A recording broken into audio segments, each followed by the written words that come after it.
রাসূলুল্লাহ ওয়া খাতামান নবিয়্যিন ওয়া কানা আল্লাহু বিকুল্লি শাইইন আলিমা।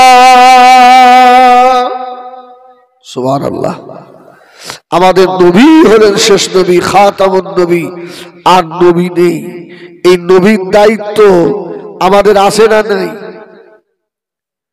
আল উলামা ওয়ারাসাতুল আম্বিয়া, যারা রাসূলের ওয়ারিস আলেম, এদেরকে আল্লাহ দায়িত্ব দিয়েছেন। শুধু এদের নয়, এই দ্বীনের দায়িত্ব আমাদের সকলেরই। ঠিক কিনা ভুল বলেন? আপনি বাড়ির গার্জেন, এ দায়িত্ব আপনার। এজন্য আমি কোরআনের একটা আয়াত পড়েছি, ইয়া আইয়ুহাল্লাযীনা আমানু।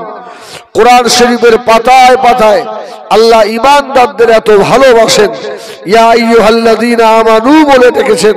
কোরআন শরীফে ইয়া আইয়ুহান নাস এ শব্দ খুব কম এসেছে, কিন্তু আমানু বেশি এসেছে। আল্লাহ ঈমানদারদের ডেকে বললেন, কু আনফুসাকুম ওয়া আহলিকুম নারা, তুমি জাহান্নামের আগুন থেকে বাঁচো, তোমার আহাল আহলিয়া দিগকে বাঁচাও। কেন? জাহান্নামের ইন্ধন হবে ওয়াকুদুহান নাস ওয়াল হিজারা, মানুষ আর পাথর দিয়ে আল্লাহ জাহান্নামকে উত্তপ্ত করবেন। আমার ভাইরা, এই জাহান্নাম থেকে আমরা বাঁচতে চাই না? চাই না? চাই তো। তাহলে জাহান্নাম থেকে বাঁচতে গেলে বেশি বেশি সুদ খাওয়া লাগবে। জাহান্নাম থেকে বাঁচতে গেলে বেশি বেশি ওজনে কম দেওয়া লাগবে। জাহান্নাম থেকে বাঁচতে গেলে মসজিদে আযান হলে মসজিদের পাশ দিয়ে হেঁটে হেঁটে আর চলে যেতে হবে। জাহান্নাম থেকে বাঁচতে গেলে বাবা মাকে কষ্ট দিতে হবে। বলুন নাউজুবিল্লাহ। যেটা বললাম এটা সম্পূর্ণ উল্টো। যদি এগুলো করতে পারি আর আল্লাহ যদি দয়া হয়, কোন মানুষ, কোন আলেম, কোন পীর, কোন বুজুর্গ তার আমলের জোরে জান্নাতে যেতে পারবে? কোন পীর সাহেব পারবে? না না না, একমাত্র আল্লাহ পাকের দয়া ছাড়া। তবে আমাদের কাজ করে যেতে হবে। দয়া হবে কার? আমার আল্লাহ। আমার ভাই জানেরা, এই জন্য আল্লাহকে পেতে গেলে সর্বপ্রথম ফাত্তাবিউনি, ইত্তেবা করতে হবে। ইউহিব্বুকুমুল্লাহ, তার হাবিবের, জোরে বলুন সুবহানাল্লাহ। হাবিবের ইত্তেবা করতে হবে। এখন হাবিবের ইত্তেবা বলতে কি বোঝায়? শুধু জলসার শেষে একবার ইয়া নবী সালাম, বাস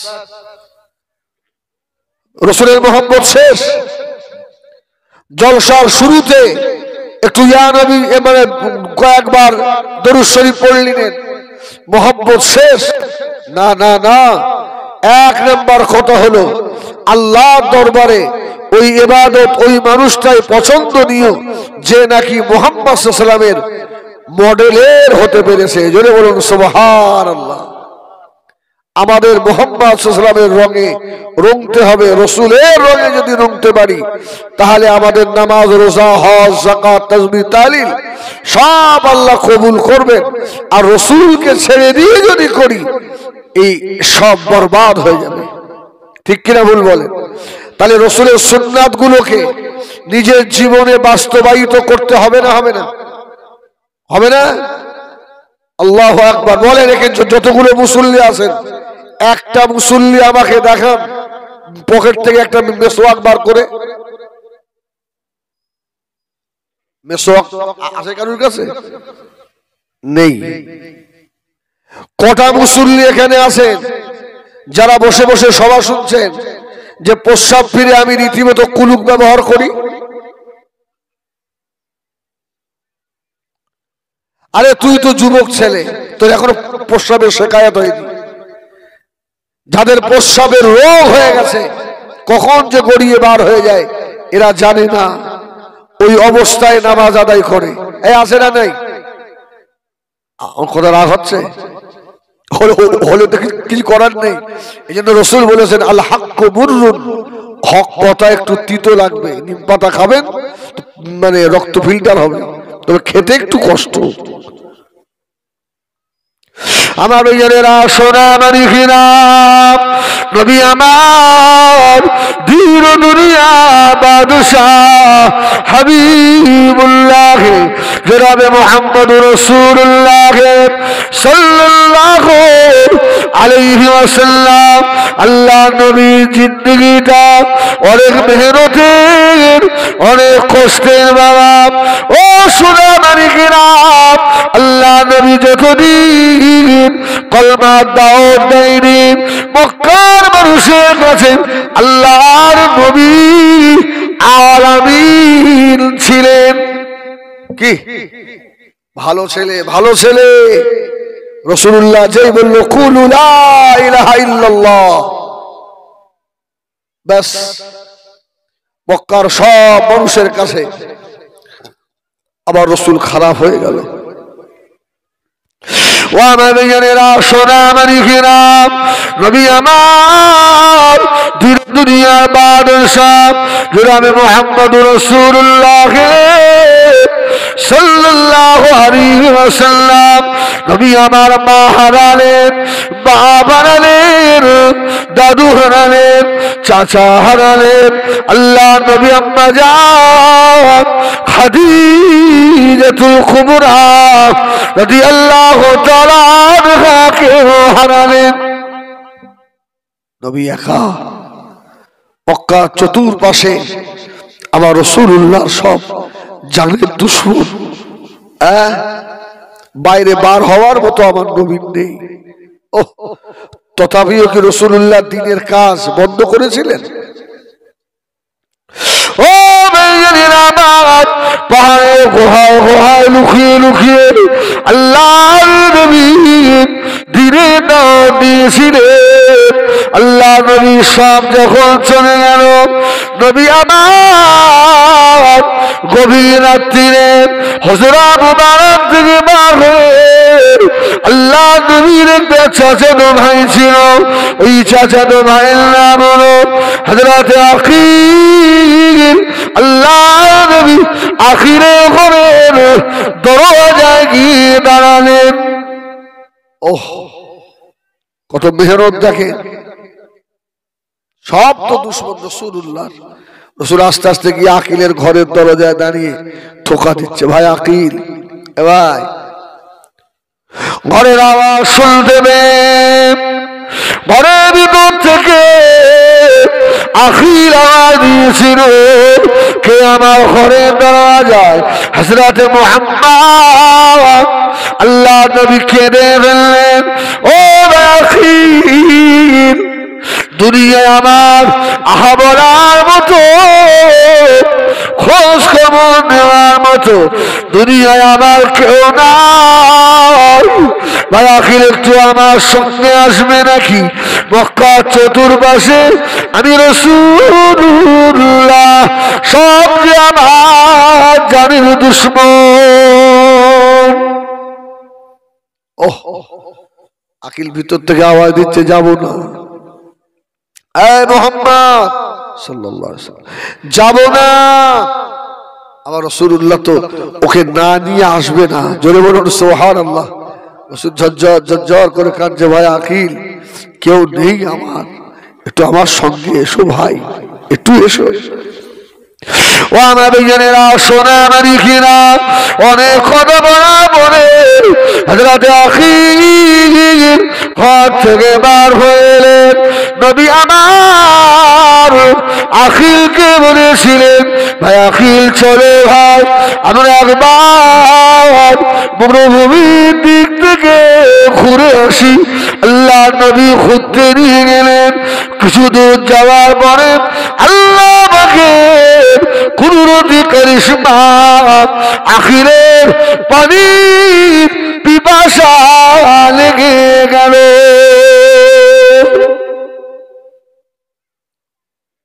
ওহ, রাসূল ডাইরেক্ট বলছে না, পানির পিপাসা।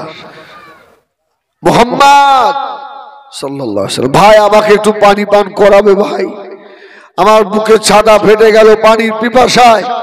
রাসূল বললেন, ভাই আখিল, এই মরুভূমিতে পানি পাবো কোথায়, আর তোমাকে দেবো কি করে?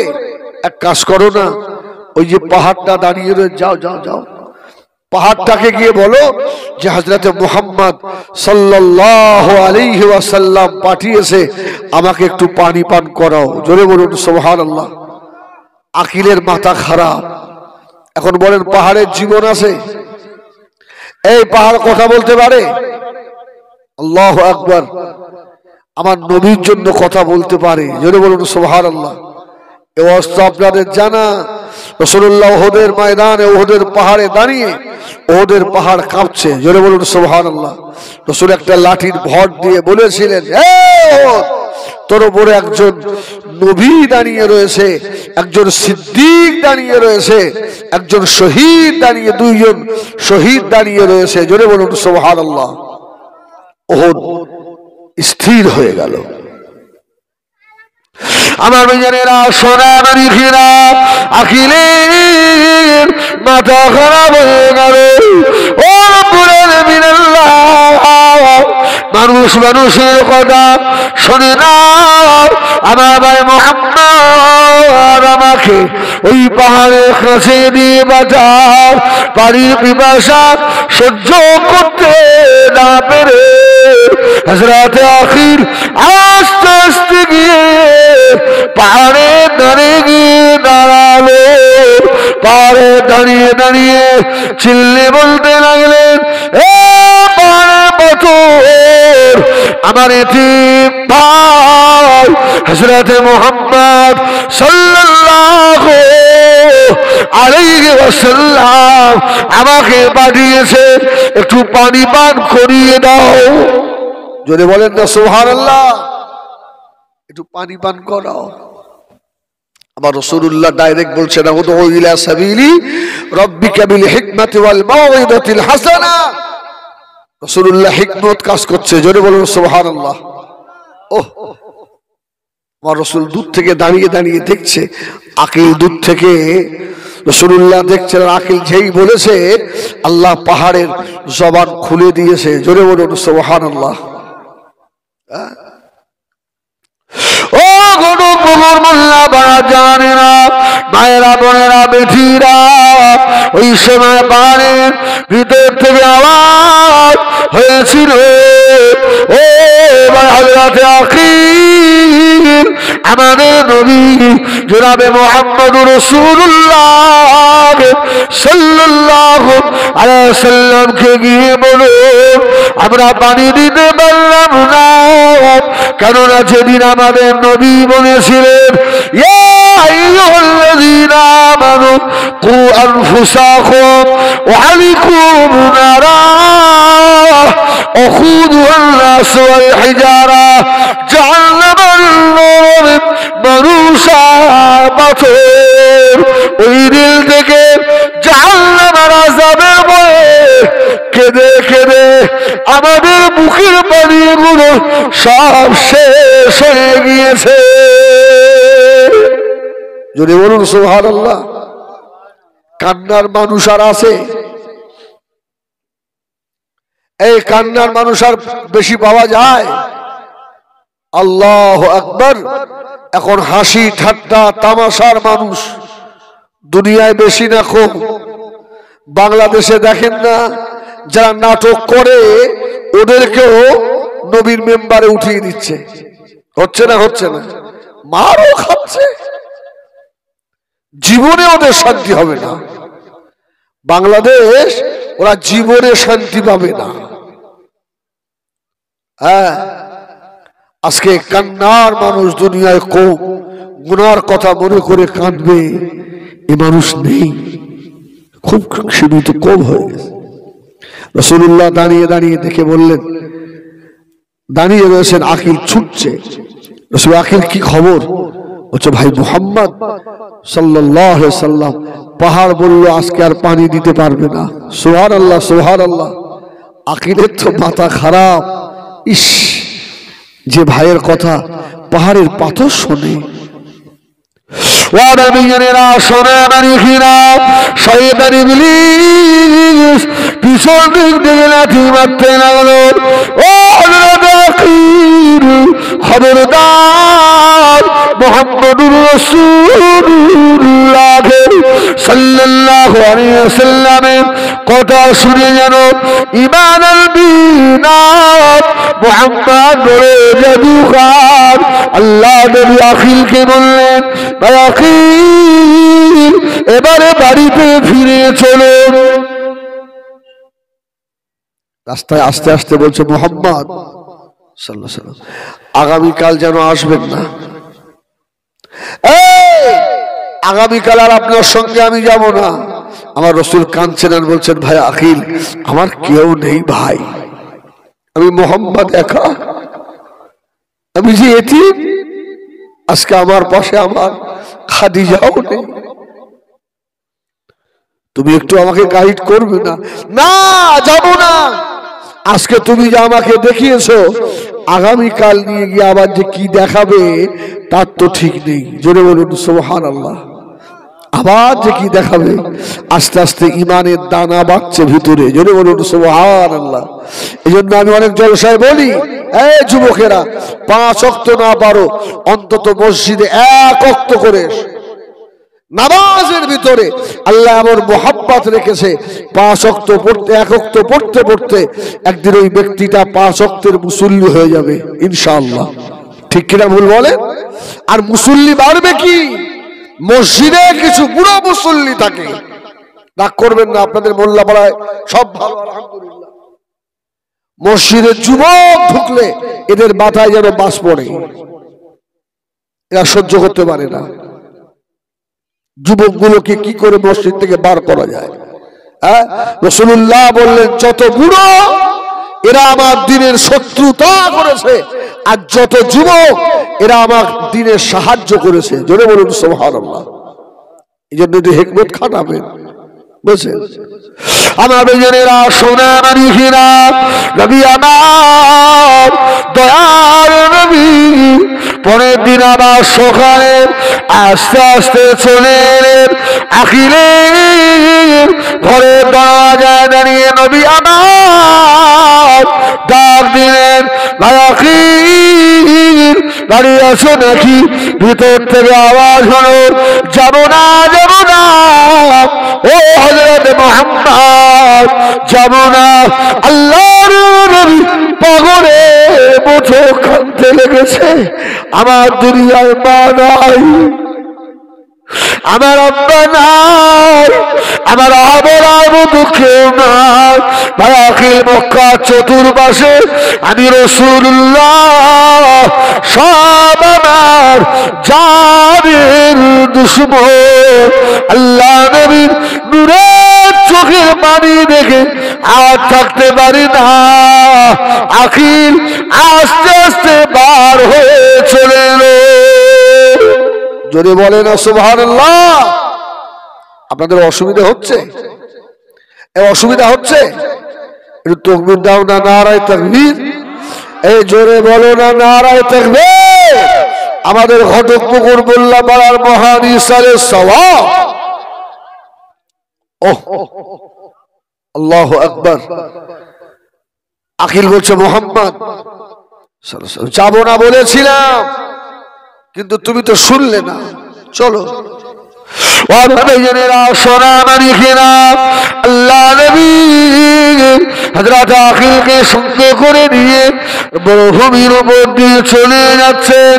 ও বেজানিরা, কিছু দূর যাওয়ার পরে হযরত আখিলকে আল্লাহর নবী বলেছিলেন, ও আখিল দাঁড়িয়ে যাও, আমি রাসূলুল্লাহ একটু কাজে হাজত ইস্তিলজা করব। রাসূলুল্লাহ ইস্তিনজা যাবে।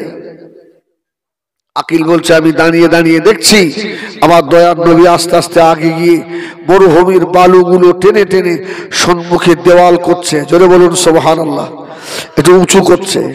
হযরত আখিল পিছন দিক থেকে আওয়াজ দিল, ইয়া রাসূলুল্লাহ, ইয়া হাবিবাল্লাহ, কে তো সম্মুখে নাই? মরুভূমি আর মরুভূমি, কেন বালু উঁচু করছেন? আল্লাহ নবী বলেছিলেন, ও ভাই আখির শুনে রেখে দাও, আমি রাসূলুল্লাহ যে কোনো ফাঁকা জায়গায় পোশাক ফিরতে পারবো না, একটু ঘিরে নিলাম। আল্লাহ নবী একবার শুধু বললেন, খাজুর গাছেরা তোরা উঠে উড়ে এসে আমি রাসূলুল্লাহকে ঘিরে ধর। জোরে বলুন সুবহানাল্লাহ। হাদিস পাকে এসেছে ছোট ছোট খাজুরের গাছগুলো, আকিল বলছে আমি দাঁড়িয়ে দেখছি সব মানুষের মতো হেঁটে হেঁটে এসে আল্লাহর রাসূলকে ঘিরে ধরেছে। জোরে বলুন সুবহানাল্লাহ। রাসূলের কথা খাজুর গাছে শোনে, পাহাড়ের পাথরে শোনে, রাসূলের একদল উম্মত শোনে না। আছে না নাই?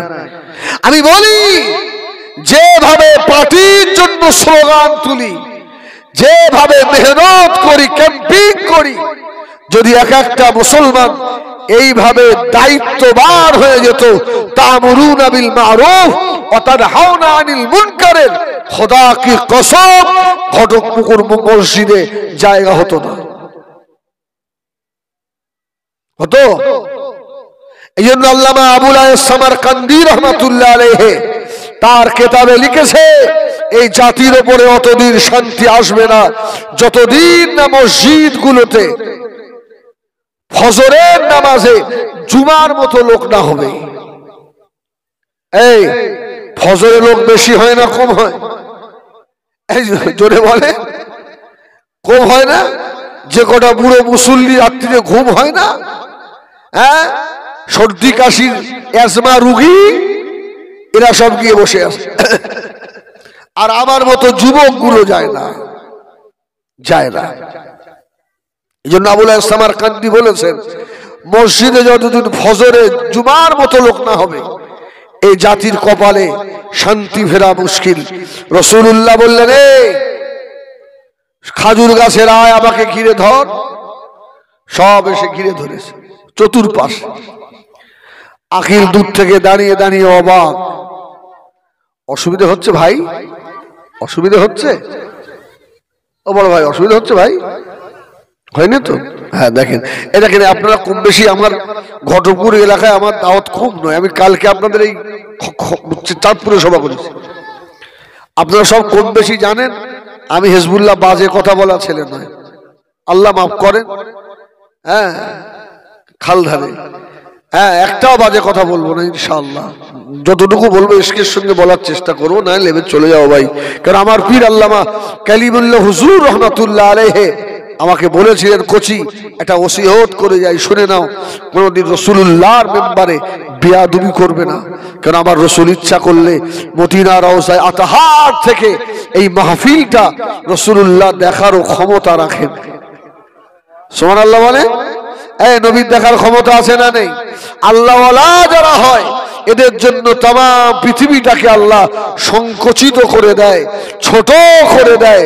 এরা ইচ্ছা করলে তাম পৃথিবী দেখার ক্ষমতা রাখে। জোরে বলুন সুবহানাল্লাহ। ওহ, আকিল বলছে মুহাম্মদ সাল্লাল্লাহু আলাইহি ওয়াসাল্লাম একই অবস্থা। রাসূলুল্লাহ ইস্তেনজা করলেন, করে বললেন চলো বাড়ি চলো, আজকে অন্যায়। ও আমার ভাইয়েরা, সোনা মানিকেরা, আখিলের কলিজার ভিতরে তোলপাড় শুরু হয়ে গেল। আল্লাহ বাপ, আমার বাপ বড় ভাই, মা বড় ভাই হযরত মুহাম্মদ সাল্লাল্লাহু আলাইহি ওয়াসাল্লাম গতকাল ভাইয়ের কথায় পাহাড়ে পাথর কথা বলল, আজকে গাছগুলো উঠে উঠে এসে আল্লাহর নবীর চতুর্পাশে ঘিরে ধরল। আকিল তুই আর বেঈমান থাকিস না রে, তাড়াতাড়ি আর একবার ঈমানের কলমা পড়ে মুসলমান হয়ে যা।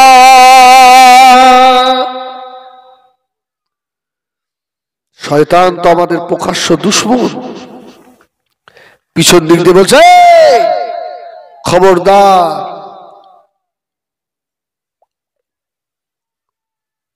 বক্সের সাউন্ড কি খুব জোর লাগছে?